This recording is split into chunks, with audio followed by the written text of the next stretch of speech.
I bid you welcome.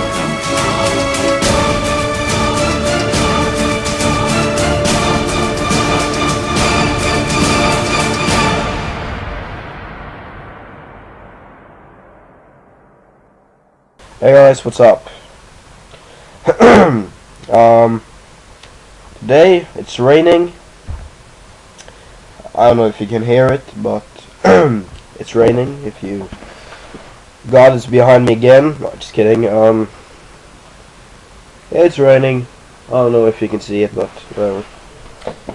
And I'm sick, so I don't really have much to do. So I want to do another franchise review. Now this time I'm gonna review my favorite horror movies, and I mean on number one. All of these movies are on number one because these are my favorite horror movies. So yeah, I'm sorry for the bad quality on this video. One of the lights in my room is broken, and yeah, but you can listen if you don't want to watch my bad quality. So yeah. So today I want to review the Universal monster films. And yeah, the Universal monster films from the 30s, 40s, and the 50s. So let's begin. The first one is of course Dracula with Bela Lugosi, or Bela Lugosi. Yeah. This movie is just fantastic. Definitely my favorite horror movie of all time. It's not really long. It's 1 hour and 11 minutes. Bela Lugosi is outstanding as Dracula, and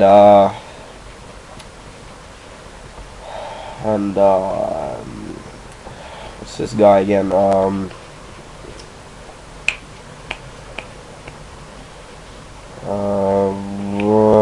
don't remember his name now. But Renfield. Dwight Fry, yeah. Dwight Fry as Renfield. Oh man, he's creepy and fantastic in the role. He's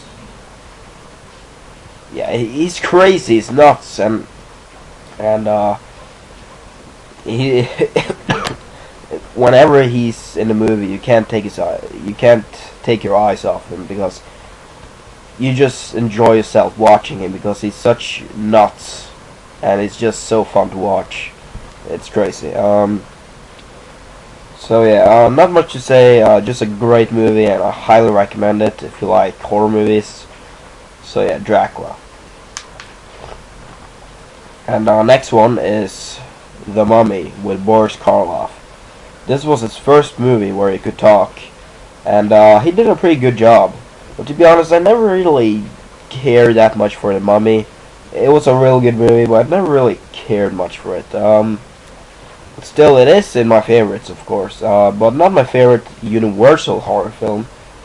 Yeah, I really like the opening, and also the origin of the Mummy. He told how he became the Mummy and all that.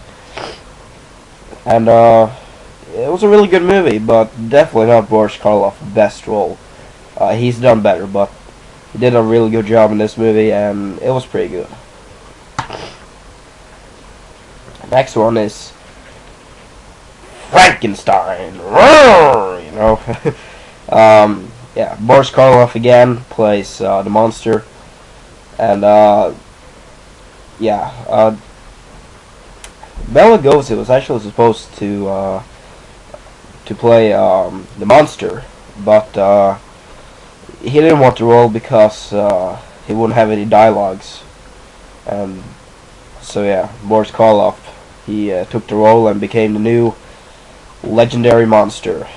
So sadly, Bela Lugosi was got a little away. People forgot about Dracula and was thinking about Frankenstein, you know, and Bela Lugosi was always he got the shits role, and Boris Karloff, he got the best role. So yeah. Frankenstein is a great classic. To be honest, I do like Dracula more, but it's the same year, and Frankenstein had a really good sound effects and all that, which Dracula wasn't really much great sound effects because of it was one of the first sound horror movies, and this one came maybe some months later, and this had a lot more sound effects and made it a little bit better, but still I love Dracula more. It's not as close to the novel, but the sequel, Bride of Frankenstein, sticks closer to the novel, and it's actually better than the original. This time, the monster can even talk, and he gets threatened with this blind guy, and it's a really... They tried to make a really more sad tone that you try to feel with the monster and all that, which I think worked really well. So we have Son of Frankenstein, which I really love. It's probably my favorite. Bela Lugosi is in this movie, and he plays Igor, and he's fantastic. It's one of his best roles, right beside Dracula and the Raven, I think it was, or the Black Cat. I'm not sure. It was one of those. So yeah, and in this movie, Bela Lugosi was much better than Boris Karloff. So yeah, Son of Frankenstein was really good. I really liked it. So yeah, and Ghost of Frankenstein, I don't really want to talk about. I saw half of the movie. I didn't really care much for it. House of Frankenstein was okay. Dracula's in this movie. Not played by Bela Lugosi, but another guy. It was really pointless. It was okay. So yeah, Frankenstein. The Wolfman Legacy Collection. This have only 4 movies, and the Frankenstein one has 5. And The Wolfman is actually my second favorite Universal horror film. I love The Wolfman. It's a great classic. It was pretty good, kind of psychological in it, but I still like The Wolfman more.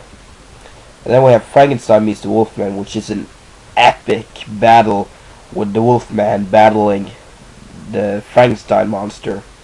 It was truly epic, and the ending was great. And yeah, the Frankenstein meets the Wolfman was kind of a sequel to the Wolfman. So we have She-Wolf of London, which I haven't seen yet. The Wolfman is definitely great. I love it. And the last one is Creature from the Black Lagoon. This one was really good. And when I mean really good, I mean it was very good, because all these underwater scenes were actually pretty crafty for the time. It's from 19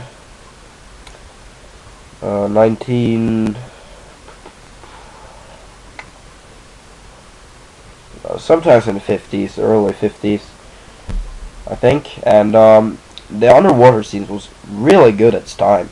And it was actually supposed to be in 3D, and that would be cool, I think. But anyways, great movie, great classic, probably my 4th favorite horror, Universal horror, and great movie. So that was my Universal horror franchise review. I hope you enjoyed this, and anyways, stay tuned for more franchise reviews. I love the Universal monster films, just as you know it. So yeah, goodbye.